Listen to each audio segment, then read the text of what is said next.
از حکومت امارت اسلامی شما چند درصد رضایت دارین، راضی هستین؟ 90% است، 10% باقی است. تشکر بسیار زیاد. 10% که باقی مانده و 10% چیست؟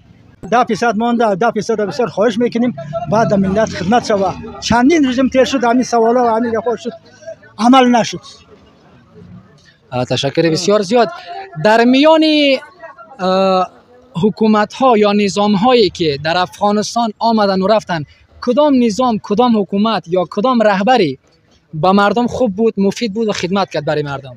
در افغانستان بیشتر شما هم میفهمین، کل ملت مردم هم میفهمه، هر کس که خدمت کرد به خود کرد و به ملت کدام چیزی نیست.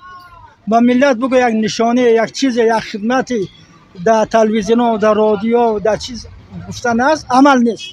از آشا تا امروز ما خبر داریم همگیشان الحمدلله مسلمان بودن، خدمت کردن، اما به غریب نکردن و دیگر در این فعلی امنیتی همین حکومت طالبان بیخی به 100% است که مردم حق خوشحال است.